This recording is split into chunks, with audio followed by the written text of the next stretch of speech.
Okay, so picking up where we stopped because we were interrupted. So moving on to your job and diversity and inclusion with mental health. You identify as an openly gay man. Did you struggle with your sexuality at all, and did it affect your mental health? Yeah, absolutely. So I've been in this organisation for 21 years, and I've only been out, I believe, 11 of those years.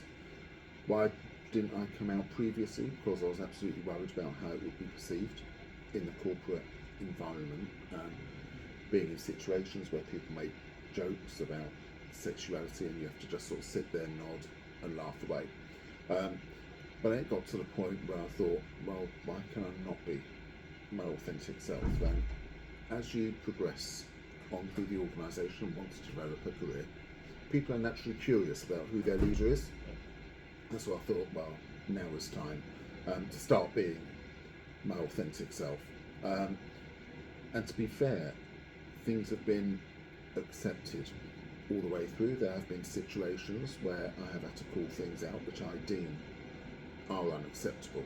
And as for the mental health side of things, it does become difficult when you find yourself actively living a lie or actively living a double life with things, because then subconsciously you're always careful what you say, you're always on guard for not giving things up, and that in itself is very, very tiring. So I just thought to myself, you know what, I will be my authentic self, I will let the truth out, and things by and large have been absolutely fine, and it's benefited my mental health. Thank you for sharing that. That's right. Would you mind telling us how you came out? What's your coming out story? My coming out story in work or at home? Well, you kind of covered work, so we'll go with home. At home. So it's actually quite an interesting one. I was engaged to a female. Okay. That happened for a day, and then I literally thought, I can't carry on with this. So I forced myself into a position where I had to come out, because I knew what I was doing was very, very wrong.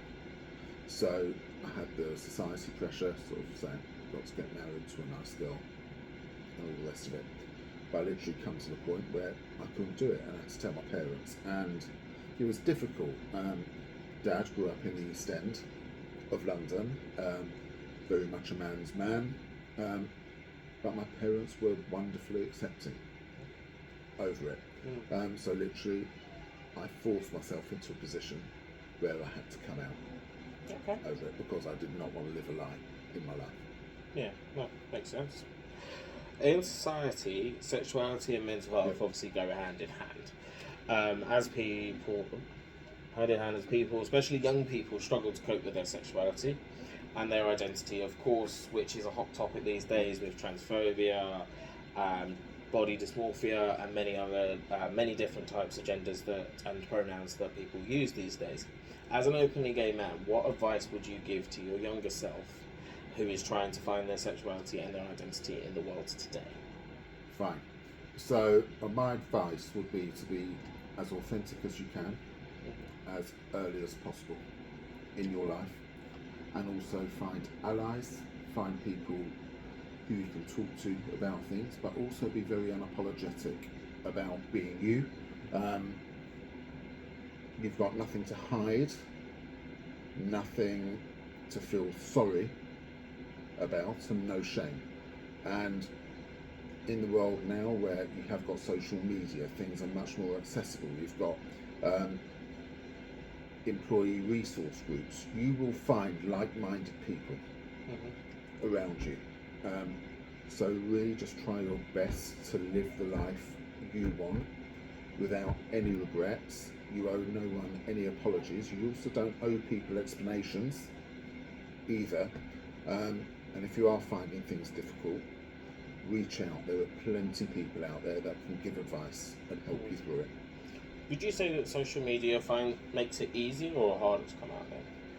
I would say it makes it easier, because you find people who are like you, and it is much more readily accessible now than what it was. I'm going to show my age now, but back in the day, But also, what you will find now is that different aspects of culture, different aspects of life are more understood because people are becoming exposed to it. So people understand somewhat more.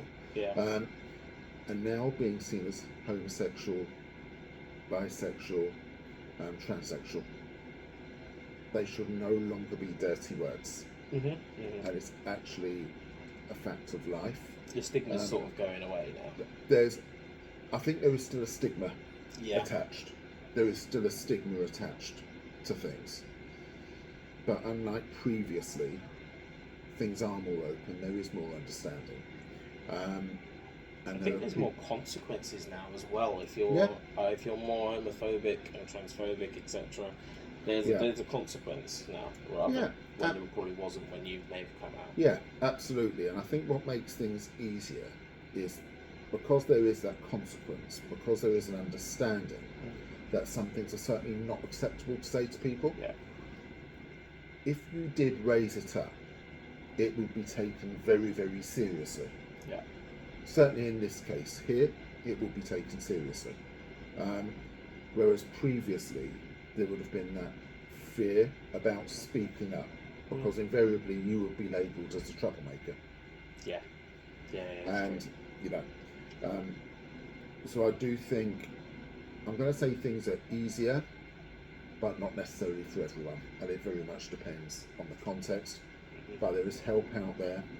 There's people like you, there's resource groups, and there no longer needs to be a stigma attached to it. Definitely. I'd say that, mental health, you have been a big part of my mental health journey, and you've also helped me accept myself as well, sexuality-wise as well, because I've never always been all comfortable with being pansexual or bisexual, or was to start off with. So you have been a rock when I've needed it for mental health and stuff like that. So I just want to say thank you to you for that as well.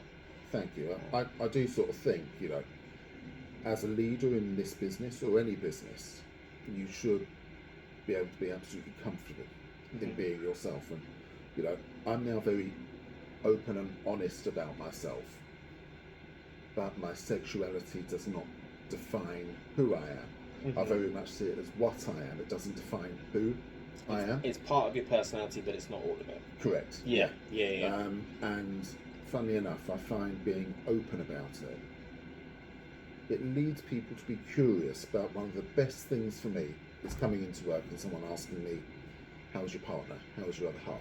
Yeah. Whereas previously, that would have never have happened.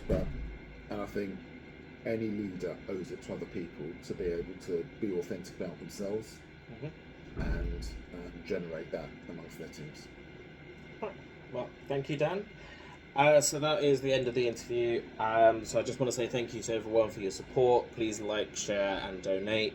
I will be doing more of these as people volunteer to do them. So if you want to be part of this, please message me. Thank you and goodbye.